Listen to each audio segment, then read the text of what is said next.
Ladies and gents, it's Rocco Yaps, and today I'm gonna be yapping a bunch of stuff that's going on in the boxing world for you guys to stay involved. Now, I do want to say I'm sorry for taking a bit off or taking a while between videos, but as you know, the holidays were around, and yeah, I just really want to enjoy, and it was pretty hectic, and not really much was going on. A couple things were, but nothing too big to my opinion, focus on making the video. But this is a bunch of stuff that was going on in the world of boxing while from my last video till now.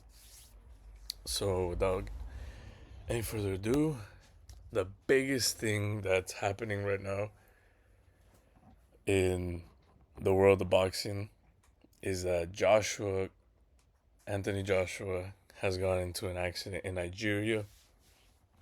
Now, the accident report where it first started was in the 29th of December, so a little less than a week ago. It was in Nigeria, close to where his grandparents live, so that's kind of the reason why he was kind of there. For those who don't know, Anthony Joshua is British born and raised, but he's a descendant from Nigeria. And, he was kind of hanging out there with his homies, his family, after one of the biggest, if not the biggest paycheck of his life, you know, after breaking Jake Paul's jaw in two different places. I guess he wanted to spend time. Holidays coming around, he just wanted to be with his family. But unfortunately, um, they were going in a car that was driven by someone else, and him and two of his friends were in the car with him. And unfortunately, those two friends did pass away in the accident while Joshua was sent to the hospital. Nothing too severe based on the videos and photos of him getting rescued out of the vehicle, but it does seem like it was necessary for him to um, be rushed to the hospital. And as of right now, nothing has been released to the public saying that if there's anything that he did really get injured with, he at most probably, got a mild concussion, or we don't know if he has something serious like a broken, fractured bones, or something like that. We don't know anything medical wise about what is wrong with Joshua, but he was rushed to the hospital right after he was rescued out of the crashed vehicle. So with that being said, rest in peace to Sina Agami and Latif Ayadale, who are the two gentlemen as you see in the photo that I have right here. One of them was his strength and conditioning coach, and the other one was, I believe, his nutritionist. They were both very important people in his camp, in his team, when it comes to boxing. But at the same time, there were two people who he had been friends with for a very long time. They were there for the very beginning of his career, and they had been with him in the highs and lows. So it is a devastating loss for Anthony and for the family of those two gentlemen. Now, the big drama about this case is that the man behind the wheel. At first, people thought it was Joshua or one of his friends. Then people began, to speculate or um, just, try to come up with what happened. They try to be detectives. People thought maybe Joshua or his friends were being reckless and driving too fast, and one of them was that they were either under the influence of drugs or alcohol or, something like that. Because they crashed into a park truck, a giant truck, one of those industrial sized trucks that was parked on the side of the road. So people were like, they were probably speeding, and if they were speeding, was it because, they were under the influence of something? But it was actually revealed none of them were driving. It was another man who was driving. The man behind the wheel is now wanted by the authorities, and he goes by the name of Adeniyi Mobolahi Kayode. Obviously, I'm sorry if I'm butchering that name, but he's accused of speeding and losing control and which caused the car to end up crashing into this parked truck. And as of this video being out, as of news right now, he hasn't been caught. He hasn't been detained by the authorities. So this is still an ongoing thing. And yeah, that's kind of the biggest thing that happened this last kind of week and a half of boxing. Now, moving on to uh, something more boxing and not unfortunate. Teofimo versus Shakur, as you may have known, I reported on it. That's happening the 31st of January of this year. Um, as you remember, I reported it. Nothing was confirmed, but there were some rumors of who could possibly be in the video. I mean, in the fight, like in the cards. But as you can see, they have finally revealed who, in fact, is going to be in the fight card. Now, the co-main event will be a 140-pound debut for Keyshawn Davis. Is also his return after his missing weight in his first title defense at 135, and then his opponent decided that he doesn't want to fight Davis. Well, Davis has an advantage of being overweight, and Davis hasn't fought since. He took a little hiatus off of boxing and said that he will come back. He just couldn't tell us when, and I guess now it is. He's fighting Jermaine Ortiz, who's a pretty good fight, especially considering like its debut at 140. Jaime Ortiz is a guy who has he has 20 fights, 10 by knockout, 2 losses and 1 draw. He was WBC Youth World Champion at 135, WBC Youth International at 140, WBC USA Silver at 130, NABF at 135, IBF USA B, and NABF at 135. And that got him the fight to fight against Vasily Lomachenko when Vasily came back, due to the whole war in Ukraine thing. And kind of his warm up, get back in the ring fight before going for undisputed against Devin Haney was against Jaime Ortiz. That was his first loss in his career. After that loss, he decides to move up to 140, and at 140, he gets the opportunity to go for world championship status against Teofimo Lopez, where he does lose his second fight as well. And after that loss, he has 3 wins currently right now. So that's kind of the state of the opponent, of which Keyshawn Davis has as his debut.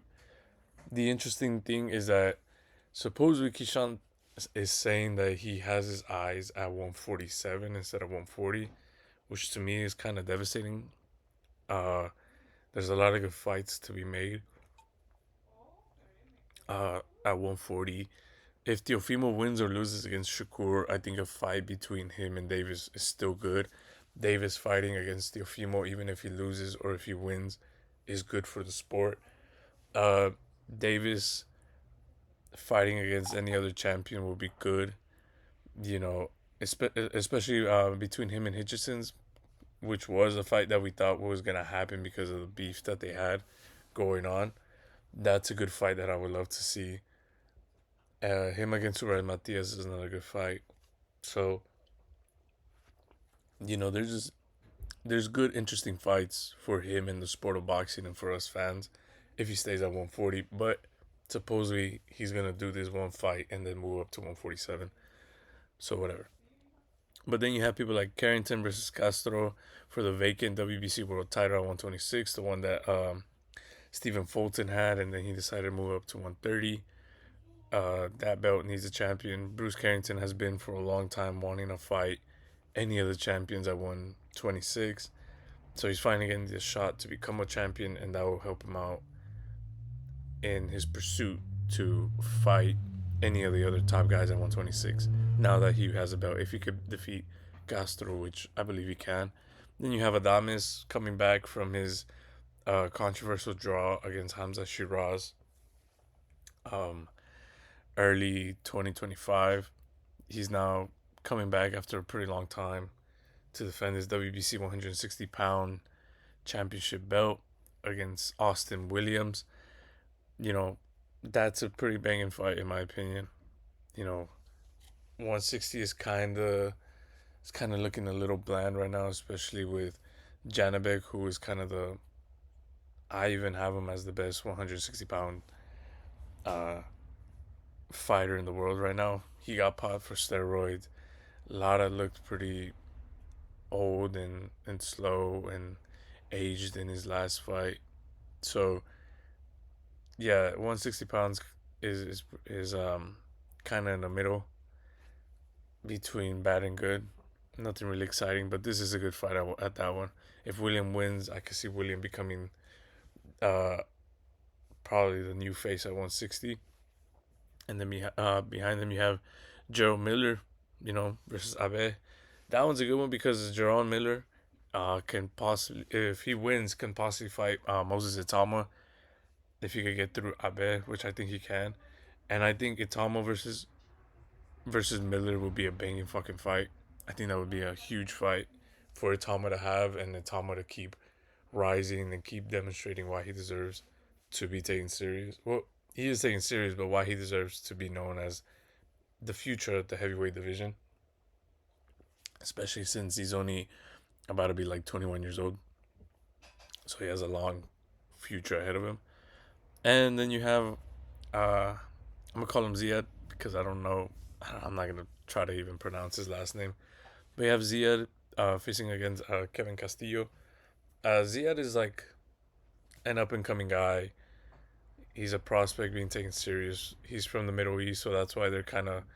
He's most of his fights have been in these Saudi Riyadh season cards because there's not many big fighters from those regions, so they're trying to bring them out there, and Ziad is one of those guys who's been given these opportunities to, as a prospect, fight in these big cards.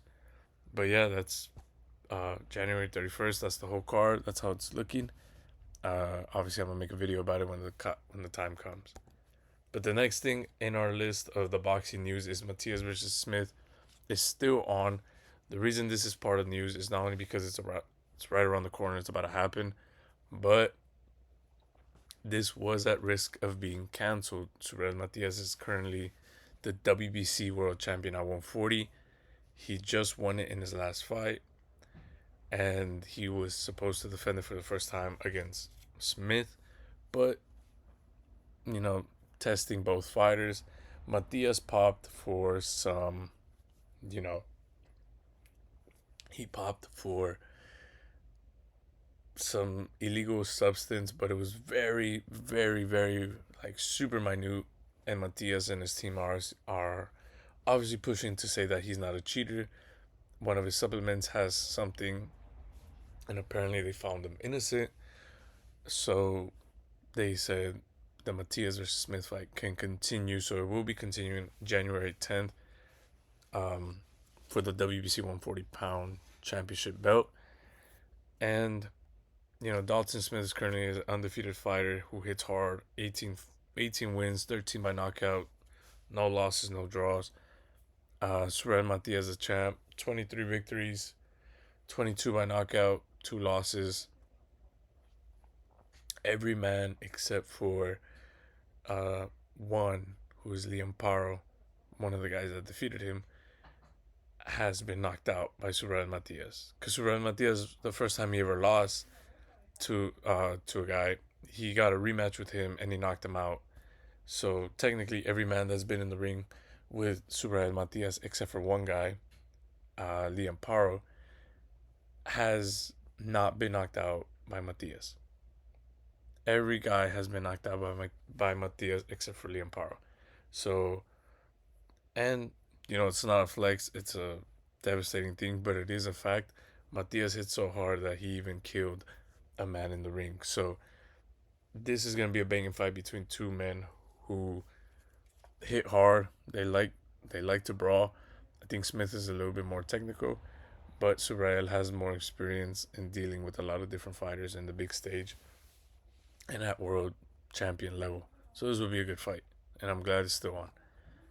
Now, Italmo versus Franklin is something that's coming up January 24th. Italmo's currently sitting at 13 victories, no loss, no draws, and 11 victories by way of knockout, facing off against Franklin with 24 victories, 15 by knockout, 2 losses, and 0 draws. Now, look, this is a good fight. You guys could be sick and tired of Moses, of hearing Atama, and he's only fighting these guys. He's not fighting the Usyks. He's not fighting the, I don't know, the Anthony Joshua's, the Furies, and stuff like that. But you gotta remember, he's 20 years old. Just because he got his popularity at 20 years old doesn't mean that we have to rush him to those levels. It's like, no, like, we could still build not only his career, but we could build his skills and his resume and his abilities through the fights like you do with the prospect. You take a guy, you turn him into a good prospect. Once he becomes a good prospect, you move him up to become a good contender. And then once he becomes a good contender, he goes for a chance of a world title. And if he fails or not, that's up to him. But by the time you get your guy to be at the position for a world title or for a big important fight, you want him to be as prepared as possible. The only way you do that is by upping the level of competition little by little. And Franklin is a good fighter. In terms of competition for Tama, Franklin's been in there with two pretty devastatingly hard heavyweights, and two of those guys are currently higher level than what Franklin, I mean, Itama has been able to achieve. One of them being Anthony Joshua and Dillian White, who Franklin went the distance with, both of them. And funny enough, those are his only two losses, and they were back to back. So he fought Dillian White, went the distance with him. Then he fought Anthony Joshua and went the distance with him. So he fought two of the most dangerous, hard-hitting heavyweights at the time, and even in the modern time, but especially at the time when Dillian White and Joshua were in their moments. He fought them both back to back and didn't get knocked out by any one of them.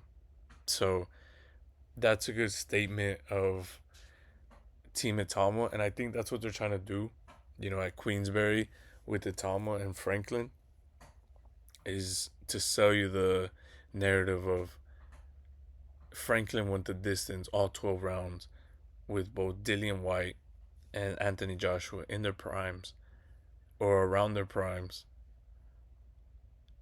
and they couldn't do anything to him. But he steps in the ring with Moses Itama, and Itama knocks him out. Or Itama destroys him and then knocks him out.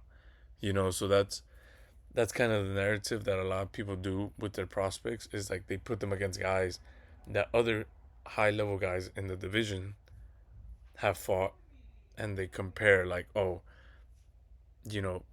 my guy fought this guy and it went way worse for him, and that dude went the distance with the champ. So yeah, my guy is to be taken serious. It's kind of like Caleb Plant. He's an ex-IBF world champion, lost only to champions or ex-champion in David Benavides and Canelo. And he's regarded as one of the best 168-pound fighters, which is true. But you gotta remember, when he fought, I keep forgetting his name, that like country dude. Yeah, McCumbee. There you go, McCumbee. He fought McCumbee. Uh, it was a bit tougher than a lot of people were expecting it to be. Especially me, I didn't expect McCumbee to be able to withstand and push back, and be able to confidently deal with, his Caleb Plant's technicism and experience. But he did, but he still ended up getting stopped by Caleb Plant around the 7th to 9th round. So when Team Pacheco was like, we're going to put him against McCumbee so we could sell the narrative of our prospect guy being, oh, he stepped in the ring with somebody like Caleb Plant, and he fought back even though he got knocked out in the 9th round and got stopped in the 9th round. He still was able to push back all that time. But fighting against my boy destroyed him all the rounds that he was up with him and knocked him out earlier. But it went wrong, and Pacheco went the distance with McCumbee, even though he did destroy McCumbee each round.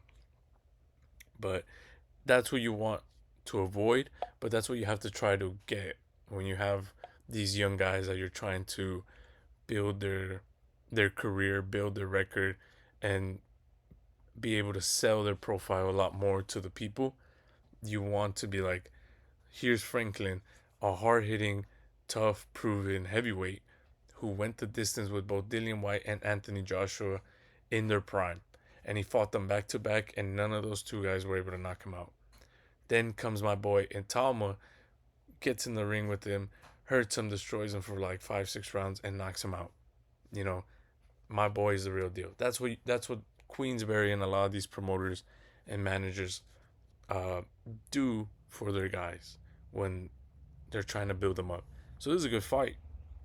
This is a good fight for that sense. I think Franklin is a good test of the power of Itama. Like if he could withstand the power of Itama, he's gonna force Itama to have to box and be smart and show his other stuff other than I hit hard, you know. So that's why I'm excited for this fight. Now, Paro versus Donovan for the IBF title eliminator is off as of making of this video. Nothing has been to, you know, change this and say, oh, it's back on or whatever. Um, Paro won the IBF 140-pound, championship title, but okay, so Subriel Matias won the IBF World Championship belt. His homecoming fight to, you know, in Puerto Rico, and his first title defense was against Liam Paro, who's from Australia. And Liam Paro not only withstood the punch from Subriel Matias, but outboxed him. And he became the new IBF 140-pound champion. But then in his first title defense, just like Matias, he loses it, and he lost it against Richardson Hitchens, who's currently the IBF 140-pound champion. And then, Paro has been in the surgence of trying to come back to become world champion again. But he decided that he's not going to take that much of an easy route. So he was looking for who are fights that could lead him back to the IBF World Championship status. So he was looking for guys who were pretty high ranked in the IBF that could give him that eliminator fights. Like, okay, you win this fight, you win these 3 fights, you become our next mandatory for the IBF belt. You know what I mean? He had 2 fights to become mandatory for the IBF, and he had an extremely, in my opinion, underrated fight this past year, 2025, around the middle. I would say around this the middle portion, like summerish of 2025, against a man named David Papa. Banging fucking fight. These fools went out. They were beating the shit out of each other. It was super close, but I did see Liam Parr winning that fight, which he did win that fight. But it was super fucking good. It was such an entertaining fight. And it's one of the most underrated fights, in my opinion, of 2025. So if you haven't seen that, go check it out. That is Liam Parr's latest fight, too. So if you want to be kind of up to date with Paro and what he's done, while at the same time getting an entertaining fight, I really recommend that one. But after winning that one, the IBF said, hey, if you fight Paddy Donovan, we'll do an eliminator fight between you two. And that could have possibly been his last fight or second to last fight before becoming mandatory for Paro, but it just got canceled. So far as of right now, hasn't been any reason as to why, or at least I can't find anything as to why this got canceled. But for those who don't know, Donovan mainly had a career at 147. He mainly fights at 147. Has a fuck ton of fucking fights. This fool has like 70 fucking fights, 20 losses, like 58 fucking knockouts. Like he has so many fucking fights for some reason. He's an Irish boxer, and like I said, he mainly fights at 147. So, and he was even his last fight was for the vacant IBF. You know, since Boots was the champion for the IBF and the WBA, and since he left, like, well, since he left, you know, the belts become vacant, so they need new champions, and Donovan was one of those guys to fight for the belt against Lewis Crocker, and he lost. So, and for some reason, like he came back down to 140, and since he was pretty high ranked at 147 for the IBF, they thought it was appropriate that him and Paro would be a good eliminator fight. But like I said, it has been canceled off. Now, the last thing for the video is Zurdo Ramirez versus Benavides in Cinco de Mayo weekend, 2026. Now, Zurdo Ramirez is currently sitting at 48 victories, 38 by knockout, 1 loss, and 0 draws. Benavides is currently sitting at a record of 31 victories, 25 by knockout, 0 losses, 0 draws. And both are very similar men in general, and both height and weight. And because for those who don't know, uh, Zurdo became pretty popular when he won his first world title belt because he became the first Mexican fighter to have won a championship belt at 168 pounds. Uh, there had never been a Mexican champion at 168, and Zurdo Ramirez became the first man from Mexico to claim a championship status belt at 168 pounds, which was the WBC belt. He stayed for a bit to, you know, defend it, and then he decided, I want to go up to 175. He goes up to 175, has 5 fights where he wins. He's looking good. And then he challenges Dimitri Bivol for his WBA World Championship belt. And he loses, and that was his first loss and his only loss up until now. After that loss, he decides, hey, my body just my body can't deal with staying at 175. So I gotta go up to cruiserweight. That's the only other division above 175. So it goes up to 200 pounds at cruiserweight. And he has, I think, like 2 fights before he goes for his first world title fight for his WBA belt. No, he goes for the WBO belt. And he wins against a pretty solid champion. Although pretty old, but, you know, pretty decently good champion. But then his real test came when he was fighting Smith, who was a WBA world champion, this British cruiserweight boxer, in Riyadh season, Noche of Latinos, and he beats him. So he became, and that was a good fight. Hey, fucking shooting out good fights for you fools. That's another one if you haven't seen. Zurdo Ramirez versus Smith in Noche Latinos in Riyadh. Go check that out. But yeah, and he's currently reigning and defending. And I think after that victory, where he became WBA and WBO champ, he's had like 2 or 3 fights defending those belts. So he is currently reigning and defending unified WBA and WBO uh, cruiserweight world champion. And the reason I say they're both similar is because, like I just stated, Zurdo came from being a 168-pound champion, went to 175, fought for a world champion, although he lost, and then now is currently residing at a unification champion status at cruiserweight. And Benavides is the same thing. Benavides became very popular because he was the first, not the first, he was the youngest.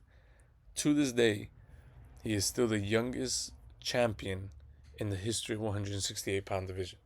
There hasn't been any guy who beats that record in terms of being, how do you say it? Like being younger than Benavides while becoming world champion. He became WBC World Champion, I think, like at 20 years old, 20 or 21 years old. Then he loses it on the weight. He doesn't make weight. He loses it. Uh, Fights again for it. Becomes WBC champion again. So then he also becomes the youngest to have ever become two-time champion at 168-pound division, because he became champion again after he lost it in the weight, but then he loses again to, because he got popped for drugs, not for steroids but for cocaine. They caught him partying a little too hard, and they took the belt from him. And unfortunately for him, it was around that time where the hype train and the big money train in Saul Canelo Alvarez was coming from 160 to 168 to try to become undisputed. Now he becomes undisputed, and obviously we all know the thing of Benavides trying to get his shot at Canelo, and he had very good fights. Became interim champ again for the WBC. Had very good title, eliminators with like Caleb Plans, Boo Boo Andre. So he was here. He was there. He was fighting. But then he decides, you know what? This is a weight class that I've already been champion in. I'm not gonna wait around for Canelo. I'm gonna make my own history. I'm gonna go up to 175. Uh, he becomes interim champ at that division.